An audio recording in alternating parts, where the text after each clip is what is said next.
Hello, I'm Dr. Kazi Ashraf. I'm an oncologist by profession and author of 4 books.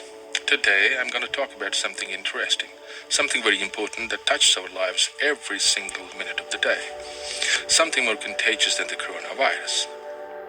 Words. Yes, we're going to talk about words and the power of words.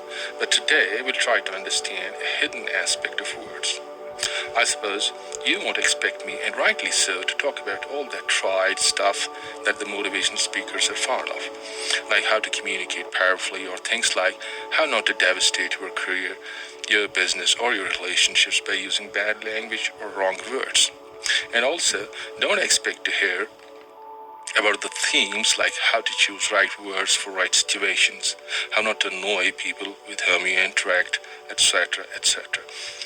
And all that hackneyed stuff like successful people don't do this, they don't do that, they take utmost care of their language while interacting with others. Successful people are influencers, or successful people are skilled communicators, etc., etc.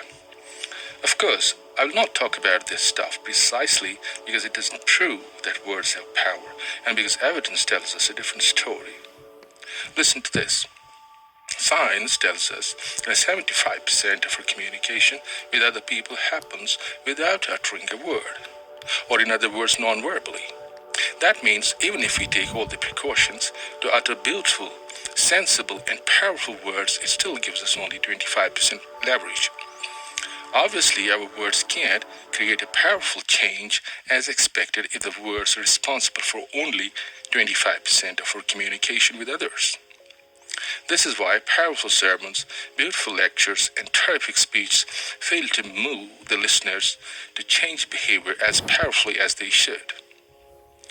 What do I mean by that? Do I mean that words actually don't have any power?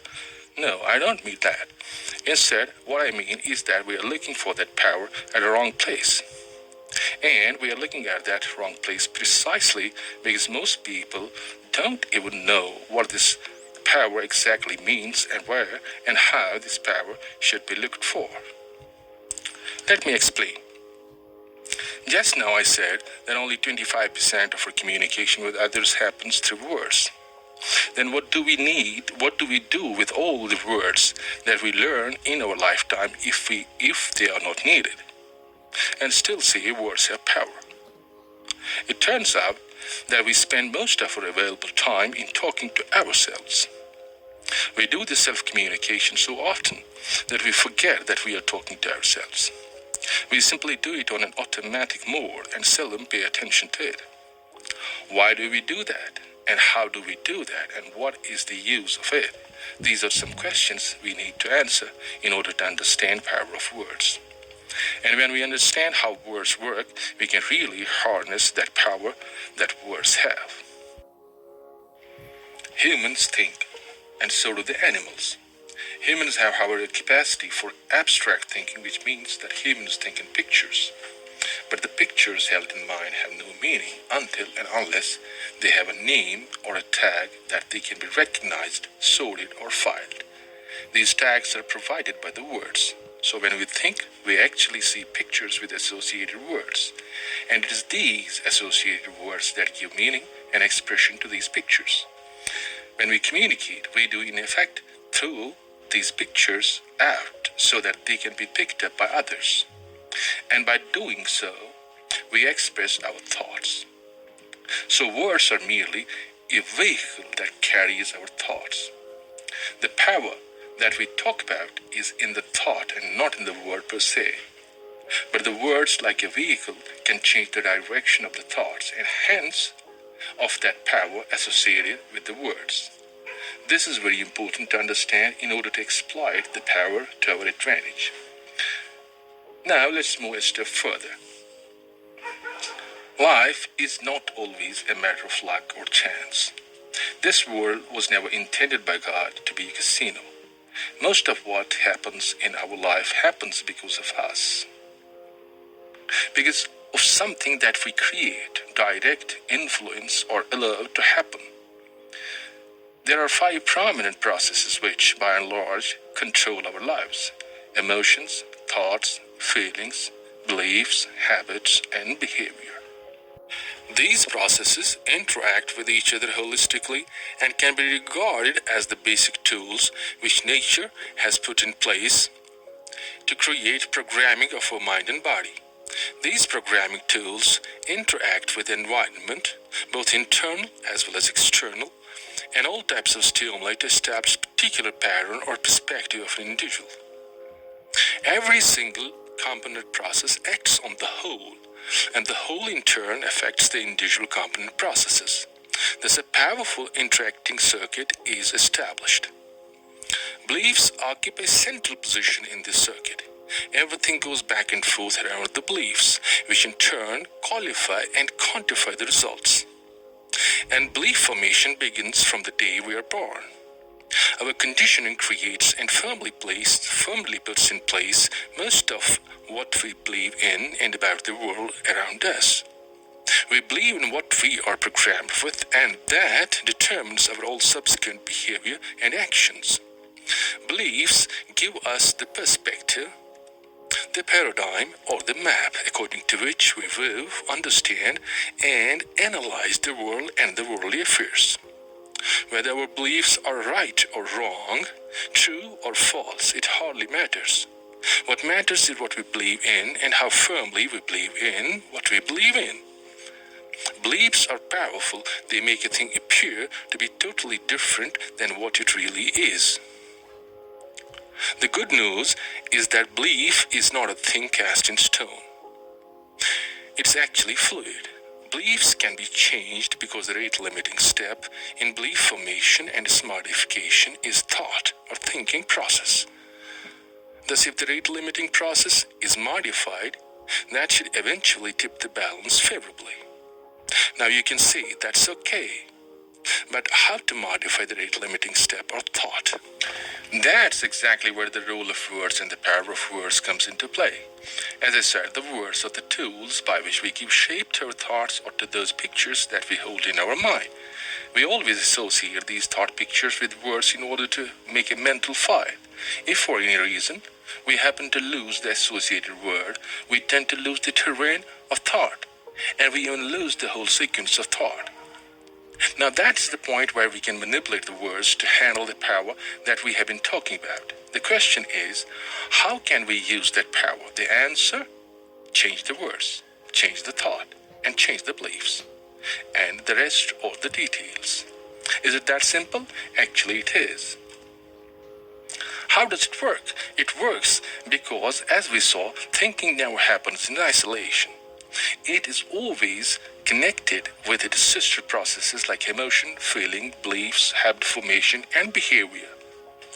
And when the power or the intensity of the individual thought is strong enough to attract an emotional hue, it creates a sufficiently strong feeling. Here we see the ability of the words to become a magic wand. When the words are thought or articulated in a manner to create an emotional shift and a change in feeling, the whole process of thought, emotion, and feeling becomes a powerful, attractive phenomenon. The amount of energy increases, which creates a shift or a change in the whole dynamic. But in order to have a perceptible and lasting change, a sustained shift is needed to create energy momentum at the level of thought process. In turn, the momentum also has to be sustained one to shift the belief permanently. A sustained momentum can be created by repetition. The repetition creates a sustained charge at one point, just like a hammer striking a rock. The hammer does not break the rock because the hammer is harder than the rock. It breaks the rock precisely because it creates a vibration when it strikes the rock. With repeated strikes at the same point, the waves of vibration accumulate. Vibrations create energy, and it goes on building up with each subsequent strike of the hammer. A point is reached when the energy thus built up within is so powerful that the rock splits on its own to release its accumulated energy. In the same way, repetitive thought at the programming level of emotion, thought, and feeling creates a sustained momentum till the belief and the habits are changed. Once the habits are modified, the whole process of transformation is switched on to work automatically. which means that only a minor trigger can now create an exponential shift. When this stage is reached, then a single word usually acts as a trigger that unfolds a whole sequence of events. This is how this is how the power of words can be understood in physical terms. So when we think positively, through positive words the equilibrium changes. That is, positive thought attracts positive words, and positive words in turn create a positive thinking. This is the law. There is no other way positive thoughts can express themselves. Positive word is bound by nature to create a positive picture, and thus a positive thought. And the negative word is bound to create a negative picture, and thus a negative thought. This happens because we see a positive word mentally or aloud. Our brain sifts through stored memory files and retrieves the corresponding picture which is closely associated with our word. This positive thought is visualized. This process usually sets a chain reaction into motion because it associates with other positive events, moments, or experiences already stored in the data files. Thus, a train of thoughts is put in place by a word which acts as a trigger. This is how an exponential chain reaction happens in our mind. The words have a tremendous role to play in shaping our life and life's events. So we should exercise great caution with words because we persistently engage in mental chatter. We keep on talking to ourselves incessantly. This mental chatter is known as the self-talk or the self-communication. The key to positive change is to become aware of the self-communication and to deliberately modify its content in a positive way by using positive words. Try to understand this. Most of our beliefs are formed by self-communication or auto-suggestion, and they can be changed by changing the words. Thus, good and deliberately chose nice words to describe the life's experiences heighten the emotion and the positive feelings. But most of us seldom try to make a conscious choice to use empowering words. In effect, we seldom realize the power that the words command. Is there any objective proof that the words and thoughts have power? In other words, if it is true, then it should be possible to demonstrate it experimentally. Let me bring into your notes some tangible research which proves, from a scientific perspective, the power of words. A respected Japanese doctor, Dr. Masaru Emoto, in his famous book Messages from Water, has discussed his experiment like this. He collected tap water in test tubes and put them separately. He said positive words into one test tube, played music into another test tube, and near the third test tube, silently thought some positive words. And the fourth test tube he kept as a control. Later he froze all those test tubes and took the crystals from each test tube and examined them under dark field microscopy and took their photographs. He was surprised to find that each formation of crystals was different from the control test tube. This, he says, documents the instantaneous impact that the words have on the molecular structure of water. This is by far the most easily reproducible scientific evidence which has beyond any shadow of doubt shown that the words can be used to create a change, and that too a quantifiable change. Since water is the main substrate of human body, so there must be an accompanying change in the whole body when the content, the context, or the meaning of the words is changed. Another famous experiment carried out by Dr. Emoto is the so-called rice experiment. In this experiment, he sealed some boiled rice in 3 jars. During the experiment, pleasant words were spoken at one jar, and harsh words were spoken at another jar, and the third jar was isolated and nothing was said or written on it. It served as a control jar. After 1 month, it was seen that the rice in the first jar had fermented and was giving off a pleasant odor. Rice in the second jar, that is the negative jar, had turned black. The rice in the control jar that was ignored had rotten and was covered by mold. These are thought-provoking experiments that provide evidence beyond doubt that words do have power to build or destroy the lives of people. It is in the best interest of an individual to engage in positive thoughts through positive words and positive vocabulary. Neuroscientists Dr. Andrew Newberg and Mark Waldman explain that parietal and frontal lobes of brain are stimulated by positive words or positive thoughts, which effectively prevent toxic neurochemicals from being produced in greater quantities. The frontal lobe of brain includes language centers, which are connected to the whole body.